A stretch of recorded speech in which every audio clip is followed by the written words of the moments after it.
going on, everybody? My name is Ryan Scarfone from College Court Report. I'm the Notre Dame beat writer for the website, bringing you a recap of Notre Dame's 51-49 win against the Syracuse Orange. It took place Saturday, January 6th at the Carrier Dome.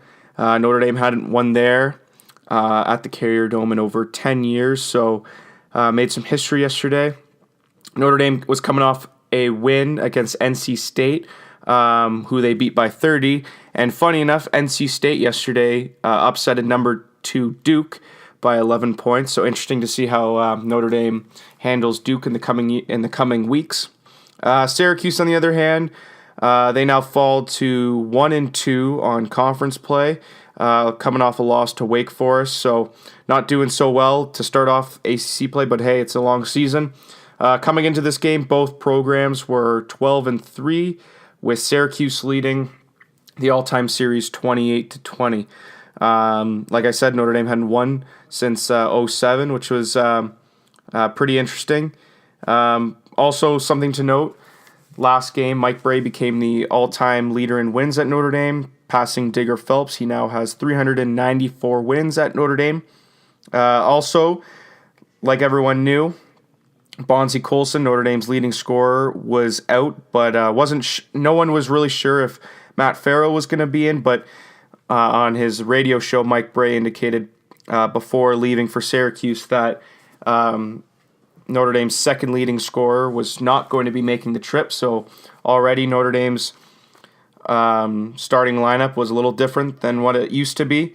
Austin Torres made his first start of the season, second of his career, as well as DJ Harvey got in there with Rex Pfluger, Martinez Gebben, and TJ Gibbs. This was a very low-scoring affair. It's funny enough, Notre Dame only scored 1 point in 6 minutes of gameplay before Gibbs finally knocked down a jumper. It was pretty much Syracuse's half for the opening half. And besides Notre Dame leading by 1 point, Notre Dame did not was not able to lead the whole entire half. The Orange went into halftime up 28-19, and there was even a lack of scoring going into the second half. With 7 minutes left, the score was only at 38-37, until Notre Dame took its first lead with 2 minutes and 25 seconds left, leading 45-44.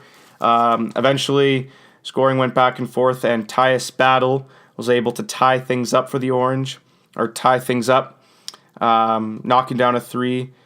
Score was 49-49. Gebben turned the ball over, and with about 4 seconds difference on the shot clock, Tyus Battle had the ball for the Orange. And,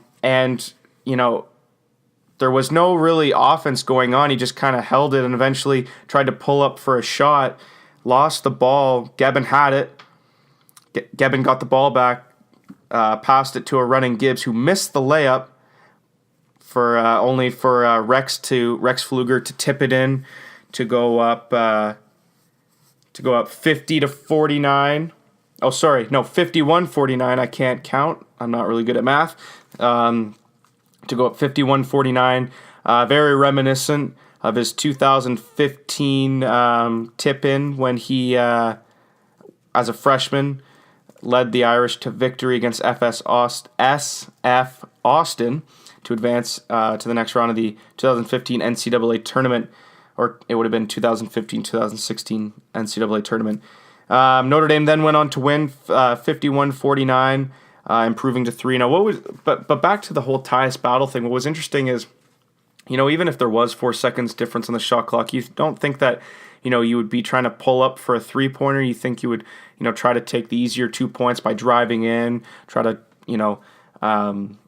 draw a foul, but that wasn't the case. They looked like he was pulling up, kind of held the ball for a little bit, pulling up for a three, lost it. Gebben got it, passed to Gibbs. Gibbs wasn't able to make the layup, but Rex Pfluger came from behind and tipped in the last second shot to make the Irish go up 51-49.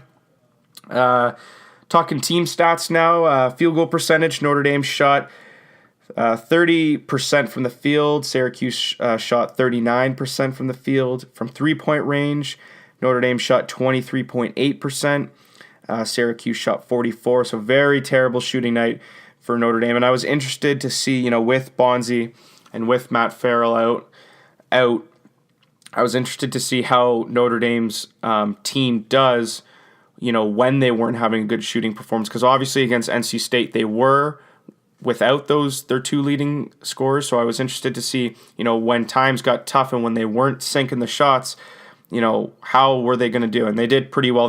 They had 13 turnovers to Syracuse's 14, and they actually out-rebounded the Orange 42-27.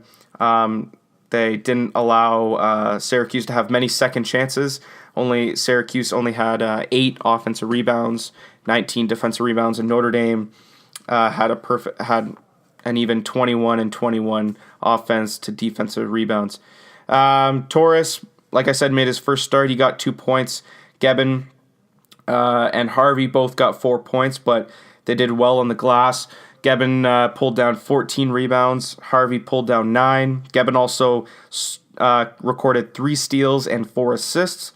Rex Pfluger had 12 points and 7 rebounds. Love the way he's been playing. Gibbs, 18 points, 4 rebounds, 4 assists. As well as Notre Dame's bench contributed 11 points. Burns with 7 points and 2 rebounds. He was the leading scorer for the Irish bench. On the Orange, like I said, I knew that O'Shea Brissett, the Canadian out of Mississauga, Ontario, was going to have a great game. He had 10 points, 11 rebounds, and Tyus Battle led the Orange in scoring with 21 points. Yeah, like I predicted in my preview that, Syracuse, I thought Syracuse was going to win. I predicted 75-70. Obviously, the score was not that high, but I'm pretty impressed with the resilience by the Irish, even without their 2 leading scorers. So interesting to see how long this keeps up and what they can do against, the better teams. North Carolina's coming to town. Louisville's coming to town soon. And they're going to have to be playing a good Clemson team who's in the top 25 in a couple weeks. So it'll be interesting to see how they do there. Notre Dame's next game is Wednesday night at Georgia Tech. They played Georgia Tech already this season. They won 68-59, so it'll be interesting to see how they handle the Yellow Jackets once again. Syracuse is going on the road to Virginia to face number 8 Virginia. That'll take place Thursday night. But anyways, that'll do it for me, everyone. Thank you so much for listening. Don't forget to visit us at collegecourtreport.com to get all the related, get all the articles and related content on everything college basketball around the country. Don't forget to follow our CCR Twitter account. It's at CC_report. You can get all the latest content being published as well as just news around college basketball. You can follow my personal account at Ryan Scarfone 17 as well as my Notre Dame account where I post all my Notre Dame related content on it at ND Court Report. Thank you so much for listening, and until next time, cheers.